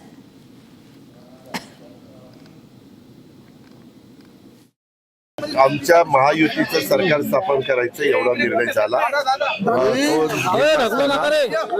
भाजपचा मुख्यमंत्री होईल तोही निर्णय झाला. राहिलेले दोन पक्षाचे दोन उपमुख्यमंत्री होतील हाही निर्णय झाला. एवढं क्लिअर मॅन्डेट असताना इतका उशीर का लागतो? 26 तारीख एवढं क्लिअर मॅन्डेट असताना इतका उशीर का लागतो? 26 तारखेला अरे 23ला तर झालंय. 23 आणि अजून 7 दिवस पण नाही झाले. मागच्या वेळेस सरकार स्थापन करायला किती काळ गेला आठव? 95ला तर 1 महिना गेला होता. Let me cut across to Meenakshi joining us live from Mumbai.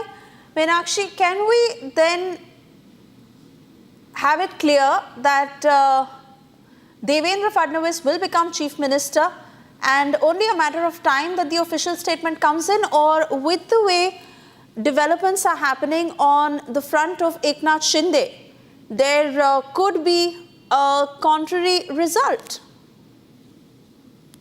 Yes, Suesha, you are absolutely right. This is a big statement by Ajit Pawar in Pune. He said during the meeting, he meant to say Delhi meeting of Mahayuti leader, it was decided that Mahayuti will form the government with CM from BJP and the remaining two parties will have DCM. That was said by Ajit Pawar. He also said Maharashtra will have a BJP chief minister and the decision in this regard has been already made. At the same time, a decision to have chief ministers of two other parties has also made. He said this in Pune. And he also said it's not a first time. If you remember, in 1999, 1 month was taken for government formation. A reporter asked him the question, why this delay? In this answer of this question, he said in 1999, 1 month was taken for government formation. So, well, this is the situation where Ajit Pawar's announcement is the first one to be made by a leader of the three key partners in Mahayuti. Even BJP central leadership is yet to make an announcement and will likely to do so after the state legislative party elects its leader. And this will be happen on Monday. The BJP leadership is strongly in favor of Devendra Fadnavis returning as chief minister, as top sources say to us. And other hand, as you said, the Shiv Sena is still hopeful that BJP leadership will take a decision in Shinde's favor. We don't know why the decision regarding chief minister is not being taken by the BJP, as today Sanjay Shisha said in the morning. On the other hand, the NCP spokesperson said to Republic that Ajit Pawar, we have already elected Ajit Pawar as our CLP leader. So party's first choice for deputy chief minister post is Ajit Pawar. Now Ajit Pawar's big statement has come and he said that chief minister will be from BJP. So Monday is the meeting will be held in by BJP leaders, where they will choose their CLP leader. Suesha. And indeed, we wait for that. But fact also is that there have been reports of how Eknath Shinde's health is not in its best form. He's down with viral. So we wait and watch if there could be any changes to what has already been decided. I want to thank you, Meenakshi, for getting us those details. For the moment, we move on.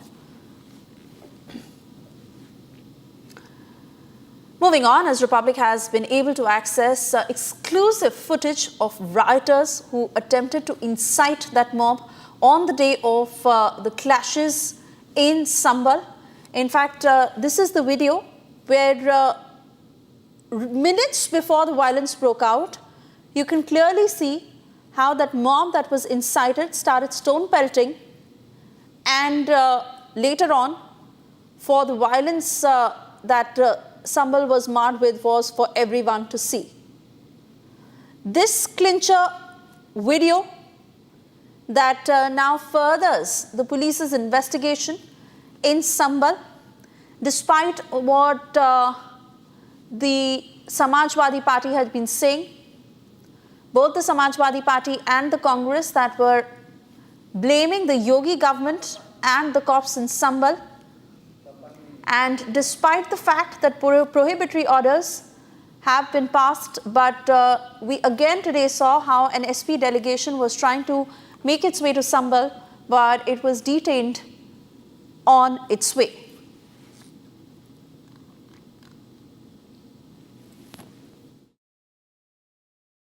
This week on Get Me Right, are the Muslims as a community coming out of the shadows of ulema? Have the Muslim women and the community youth decided to let politics become secular finally?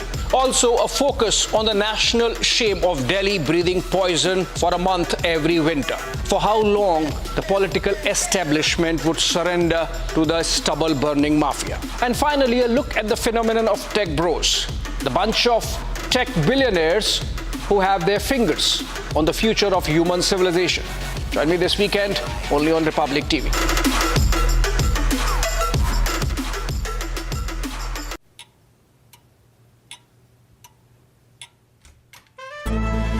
Sorry doctor. Money, Safina, शादी कैसी चल रही है? मैं बताइए, ice बोला था लाने को, लद्दाख चला गया, पूछा फोन पे इतना बिजी क्यों है, तो क्या बोला तू? हाँ, माउंटेन्स वर कॉलिंग, इतना पहाड़ों के साथ गुलू गुलू करेगा तो धोपतुएंगी ना इसको। डॉक्टर जहांगीर, मैं उड़ना चाहता हूँ, दौड़ना चाहता हूँ, बस इस घर में रुकना नहीं चाहता। बट क्यों? उस दिन सनसेट देखने छज्जे पे चढ़ा, टूट गया। I don't feel safe. हाँ, तू किसने बोला घर की दीवार पे रॉक क्लाइंबिंग करने को? सफीना, बदतमीजी। समझ गया।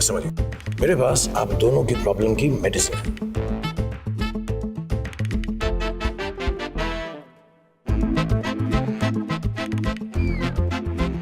इसको घर पे लगाओगे तो शादी का तो पता नहीं, पर घर पक्का नहीं टूटेगा।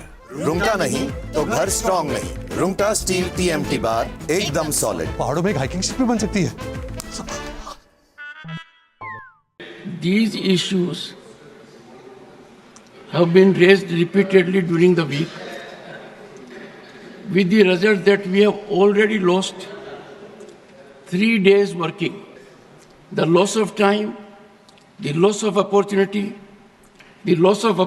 by not having cushion hour has given enormous setback to the people at large. I call upon you for deep reflection. Rule 267 is being weaponized as a mechanism of disruption. There are very senior members. This cannot be appreciated. I express my deep anguish. Nothing going on record. My absolute pain. We are creating a very bad precedent. Under Rule 267, the notices of Shri Pramod Tiwari, Srimati Ranjit Ranjan, Shri Anil Kumar Yadav Mandandi, Shri Digvijay Singh, Shri Vivek K. Tankha,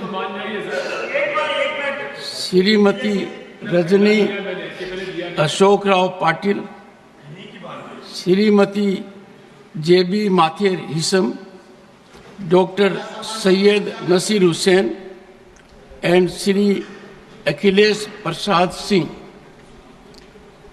have demanded discussion on the allegation of corruption and wrongdoings against Adani Group. The notices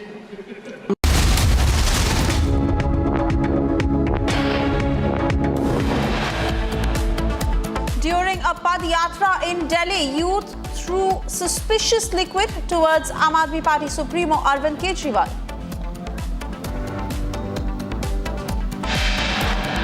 Republic accesses Sambhal's clincher footage.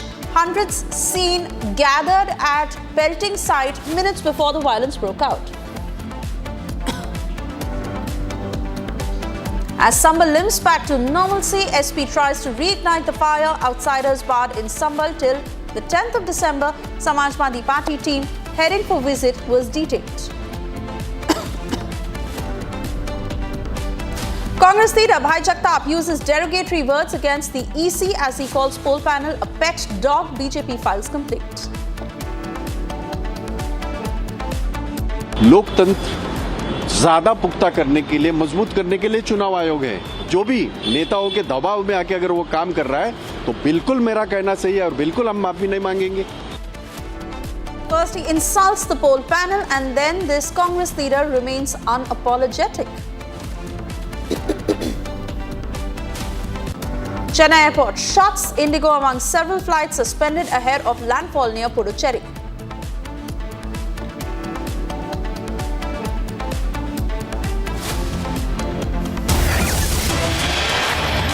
After that attack on Kejriwal, he has now issued a statement.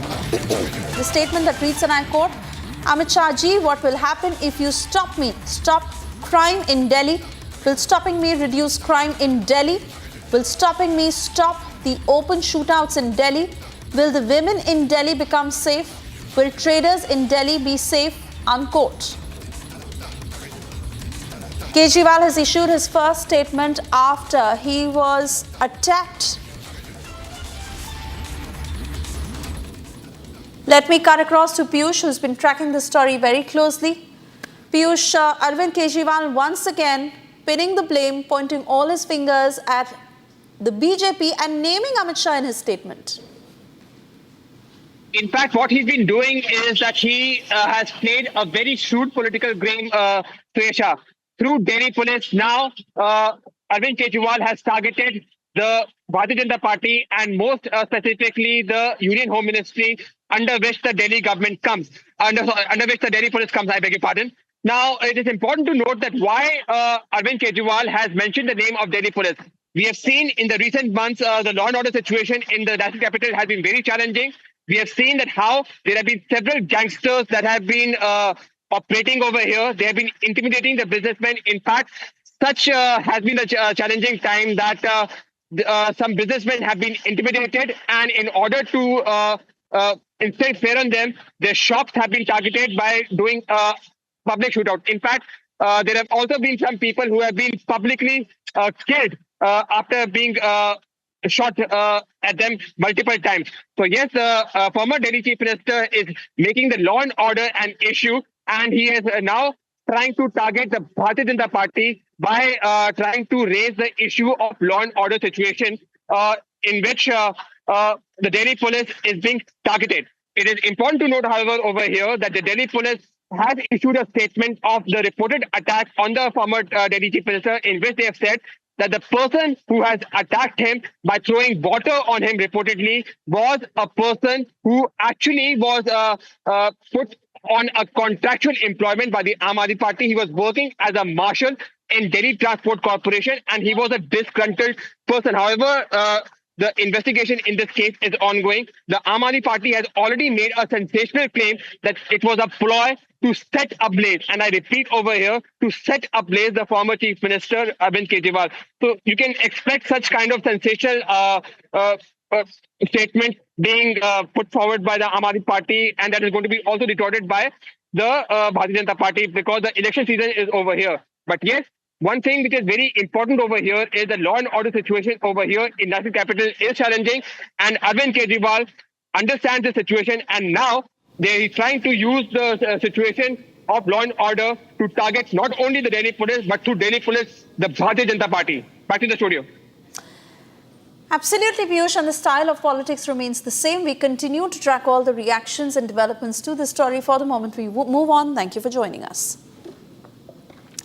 And well, a political controversy that erupted in Himachal Pradesh today, this after Himachal Road Transport Corporation issued notices to a driver and a conductor of an HRTC bus travelling from Simla to Sanjoli. The incident flared when an audio clip which criticised Rahul Gandhi was played in that bus.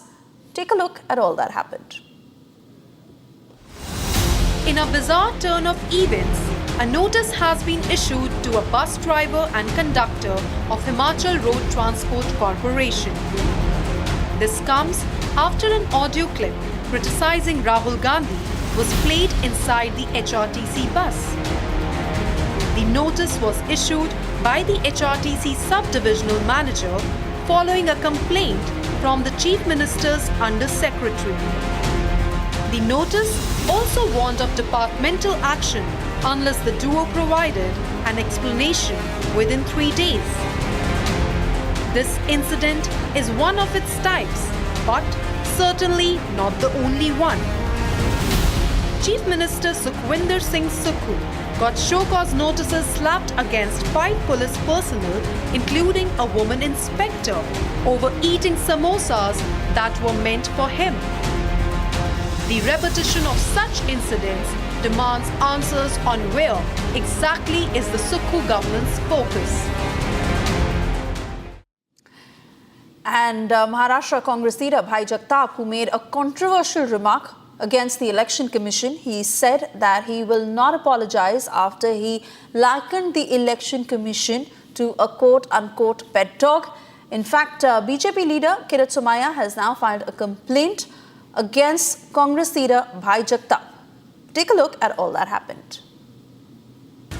Congress party in Maharashtra has landed in a controversy after Congress leader Ashok A. Jagtap compared the Election Commission to a dog that does the bidding for Prime Minister Narendra Modi. Election commission तो कुत्ता है, कुत्ता बनके नरेंद्र मोदी जी के बंगले के बाहर बैठते ये सारे जितनी भी एजेंसीज है. He remains unapologetic. ये जो वीवीपैट है, जिस मशीन के बारे में ये आया है, डाउट पैदा हुआ है, चुनाव आयोग ऐसे कैसे कह सकता है कि वो इरेज करेंगे? तो हमारा तो इसका मतलब यही हुआ कि वो इनके प्रधानमंत्री हो या जो भी नेताओं के दबाव में आके अगर वो काम कर रहा है तो बिल्कुल मेरा कहना सही है और बिल्कुल हम माफी नहीं मांगेंगे. In a response, BJP leader Kirit Somaiya filed a complaint with the Mumbai Police Commissioner over Jagtap's controversial remark. I returned to Election Commission and also filed a complaint with Mumbai Police Commissioner. Such type of insult, humiliation of Election Commission, which is a constitutional body, it can't be tolerated. Not only him, but other BJP leaders also reacted to the Congress leader Bhai Jagtap's quote-unquote kutta remark. Election commission को कुत्ता बोलना ये दिखाता है कि ये ना संविधान का सम्मान है ना मोहब्बत की दुकान है. राहुल गांधी जी बताए कि संविधान की बड़ी बातें करते हैं. संवैधानिक संस्थाओं पर जो लगातार कुठाराघात कांग्रेस पार्टी करती है, आज क्या कहेंगे राहुल गांधी जी और कांग्रेस पार्टी के शीर्ष नेता?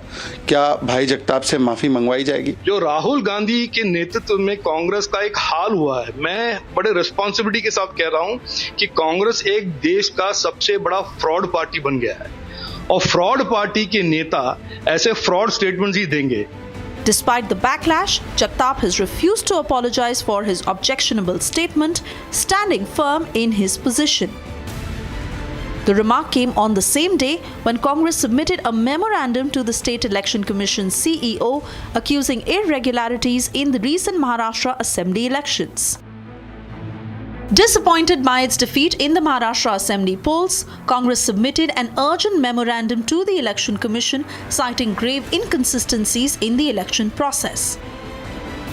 Congress has been critical of the Election Commission and electronic voting machines following the Maharashtra polls.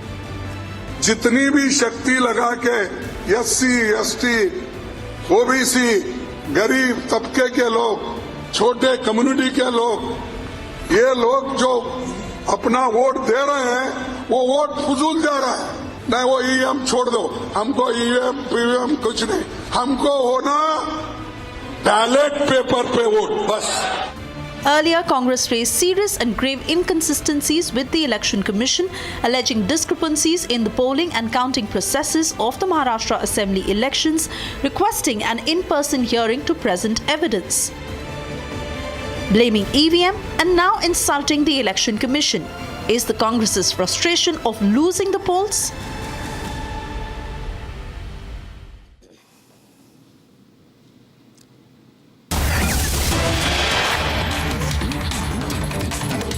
And we cut across to more breaking news coming in. AAP MLA Naresh Balyan has been detained by the Delhi Police Crime Branch. BJP spokesperson Gaurav Bhatia had held a news conference this morning.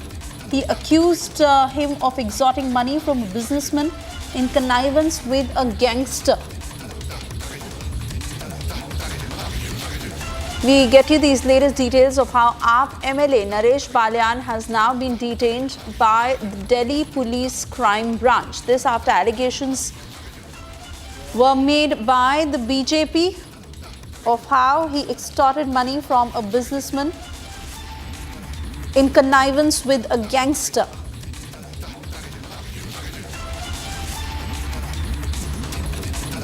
Piyush will join us shortly to take us through the details of what the charges against Naresh Balyan are and what the Delhi Police Crime Branch has found out so far. This is basis an alleged tape that the BJP had put out in that news conference. They had played out this conversation where they alleged that Aam Aadmi Party MLA Naresh Balyan had been accused of extorting money from a businessman while in connivance with a gangster. While Republic does not vouch for the authenticity of this tape, basis this tape, the Delhi Police Crime Branch has now detained Aam Aadmi Party MLA Naresh Balyan.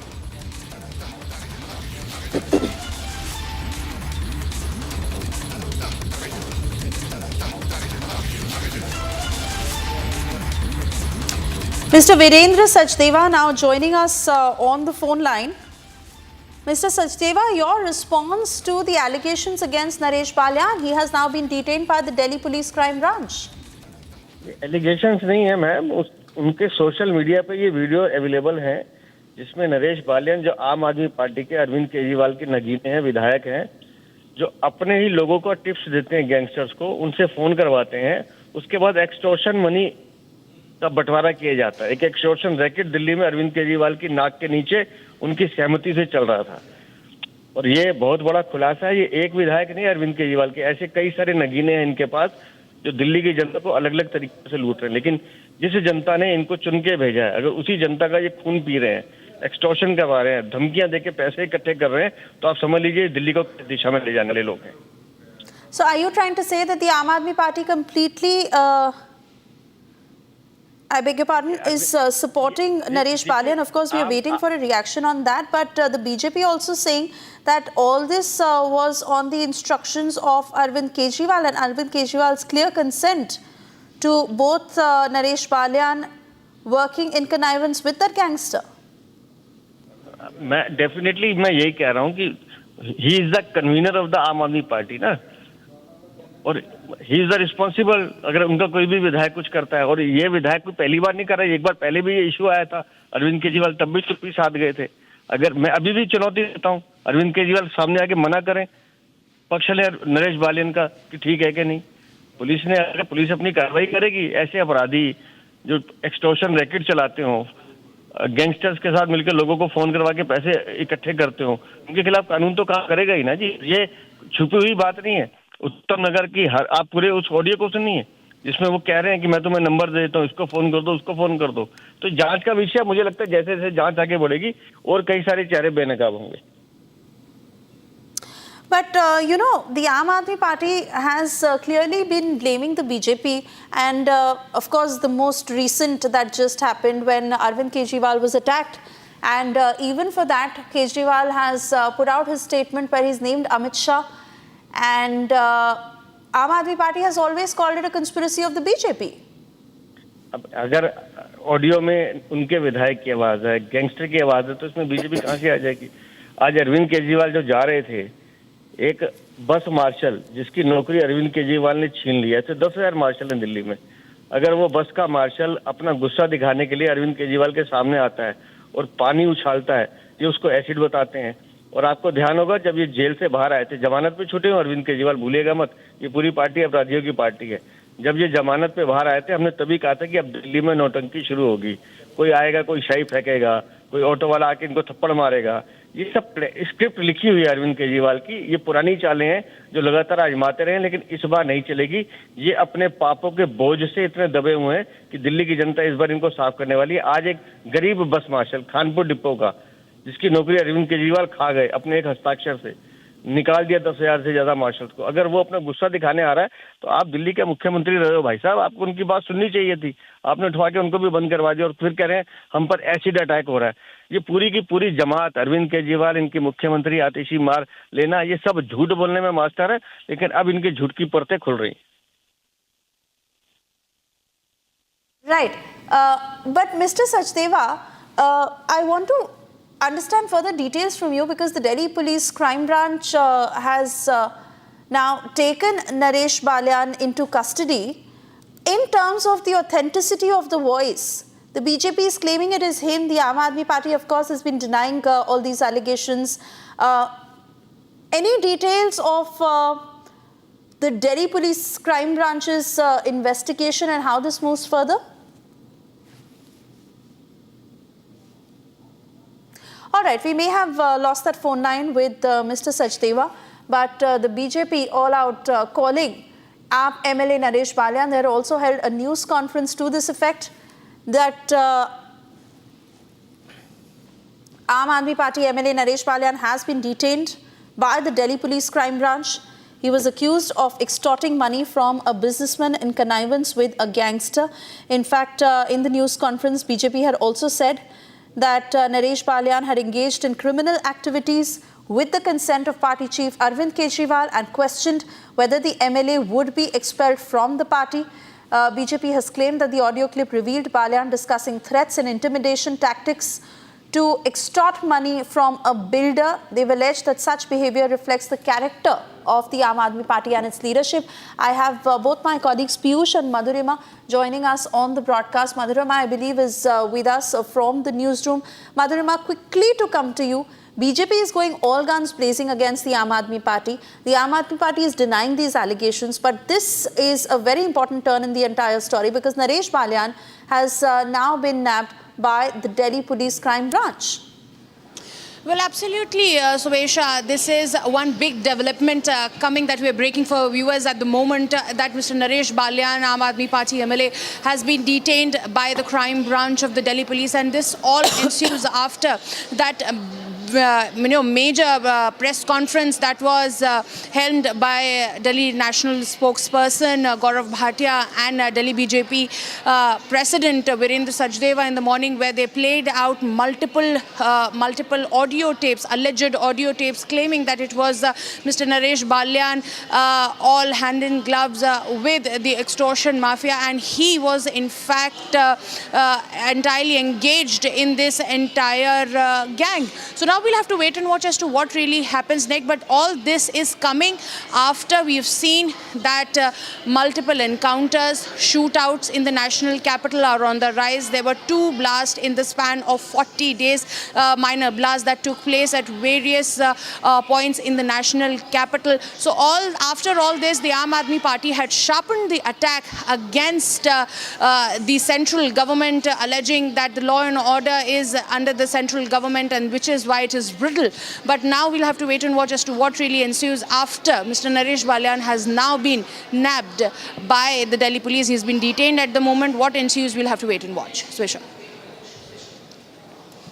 Right, Madhurima, many thanks for getting us those details. We'll also try and connect with Piyush shortly to get a sense of what he's picking up from his sources in the Delhi Police Crime Branch with regards to these allegations by the BJP. We slip into a short commercial break, but we continue to keep our viewers up to speed with this story. Stay tuned.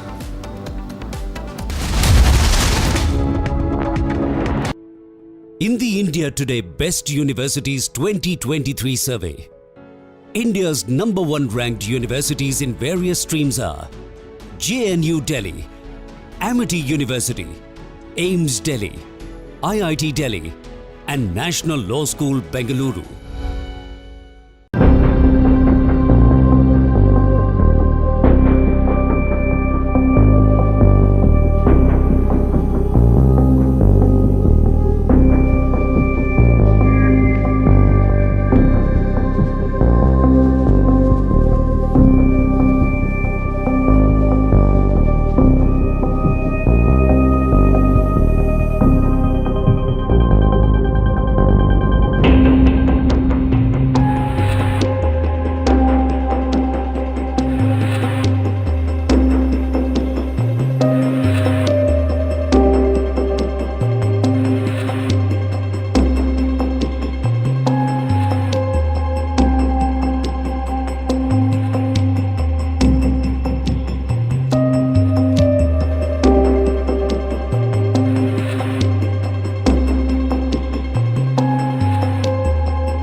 Mumbai Crime Branch investigating the murder of former Minister Baba Siddiqui has invoked Makoka. So far, 26 people have been arrested, including 3 shooters. Siddiqui was shot dead on the night of 12th October outside his MLA's son Zishan Siddiqui's Bandra East office. 3 accused, Shubham Rameshwar Lonkar, Zishan Mohammad Akhtar and Anmol Bishnoi, are still wanted in the case. Responding to the Congress Party's allegations of serious inconsistencies in the data related to the State Assembly polls, the Election Commission of India reaffirmed that all election procedures in Maharashtra were transparent. The EC has invited a Congress delegation for a meeting on December 3rd to discuss concerns raised while reiterating the involvement of candidates and agents at every stage of the process. Archaeological Survey of India has informed a Sambhal court that it faced significant obstructions from Jama Masjid Management Committee while attempting to inspect the mosque, a protected national monument. The ASI stated it has been denied access to the site for an extended period and the mosque's current status remains uncertain amid a court-mandated survey dispute. A controversial poster reading "Wakf Hatao Bharat Bachao" was spotted on the boundary wall of Kushabhau Thakre Minto Hall in Bhopal. The poster opposing the Wakf board surfaced amid growing debates over the Wakf Amendment Bill 2024, which seeks transparency in the management of Islamic charitable trusts and registration of Wakf land valued at 9.4 lakh acres across India. Singapore police conducted raids in Batamalu and HMT areas targeting individuals linked to terrorism. The police are investigating a conspiracy to manufacture and spread fabricated malicious narratives.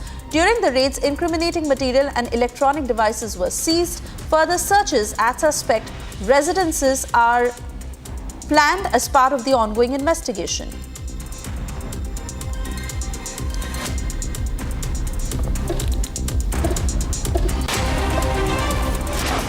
Moving on, as tensions rise in Varanasi, yet another wakf land claim controversy that has unfolded, this time involving the historic Uday Pratap Autonomous College. We're getting you a detailed report on what this latest claim is about. Amid nationwide uproar over wakf land claims, yet another case has come to the fore. This time, it is at Uday Pratap College in UP's Varanasi. Tensions simmer at the college after Sunni Waqf board claimed ownership of a portion of the college land. The dispute centers around a mosque and shrine within the campus premises. The Sunni Waqf board served a notice in 2018 asserting that the land should be registered under its control. However, the college administration firmly denies the claim, stating that the land is managed by a charitable endowment trust.